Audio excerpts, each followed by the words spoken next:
Why gluten-free foods are not all they're cracked up to be. In many circles, the word gluten has earned a notorious reputation, and many health advocates preach that eating foods with gluten is bad for your health.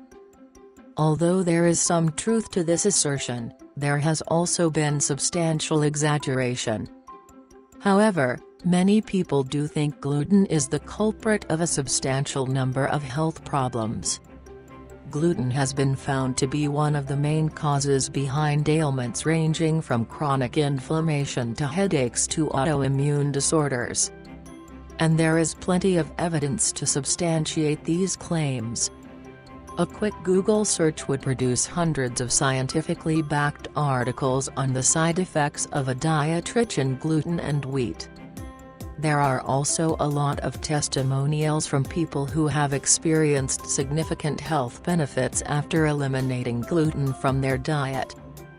If you are considering adopting a gluten-free diet, there are a few things you need to know before you proceed. Not all so-called gluten-free items are actually gluten-free. Several food items you can find at a grocery store offer a gluten-free alternative.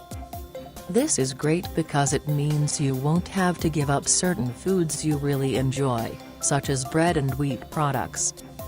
Even foods that never had gluten to begin with are marketing themselves as gluten-free, and this is a marketing ploy that's meant to appeal to gluten-free consumers. It's advisable to view gluten-free food labels with a bit of skepticism.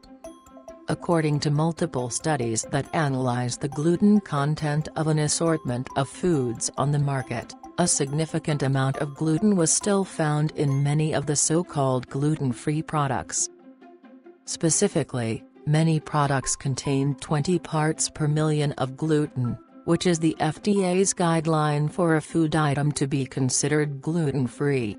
One Canada study showed that out of 600 tested flours, only 10% of them met the criteria imposed by the FDA, which means 590 of the flours are not gluten-free by FDA standards.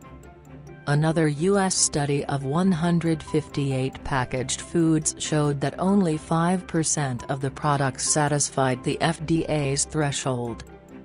This is important because, if you truly want to be 100% gluten-free, following the guidelines of the celiac community may be your best bet. That's because among celiac sufferers, even the smallest contamination of gluten in their food would send them to a hospital, which is why they don't even consume so-called gluten-free pasta, breads, or other products. Furthermore, they won't eat food prepared in a place that may have traces of gluten because the health consequences can be devastating for them. They know that foods like soy sauce, hot dogs, and even nutritional supplements contain gluten.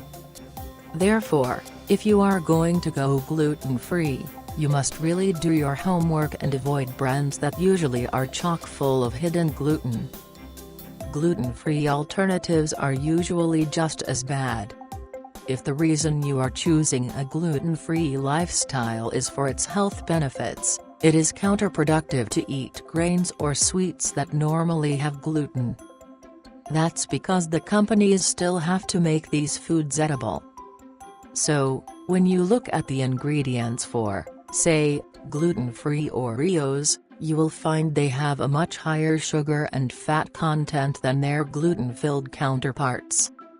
And sugar causes very similar adverse reactions in our body as gluten. Therefore, you're essentially trading one evil for another.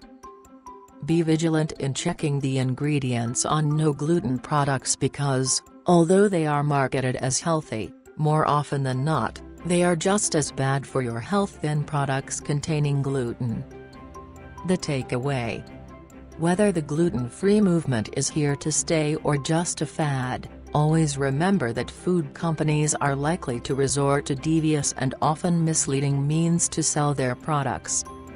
For instance, years ago when whole grains were lauded as being healthier than refined grains, practically every cereal and chip company suddenly plastered the phrase "made with whole grains" in their product packaging.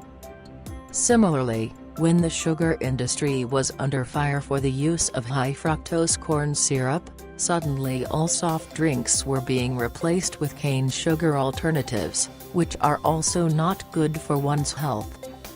Sometimes, alternative ingredients may be slightly better than original ingredients, but the product as a whole might still be detrimental to your health. The same philosophy applies to gluten-free marketing. When it comes to adopting a gluten-free diet, the operative phrase is buyer beware.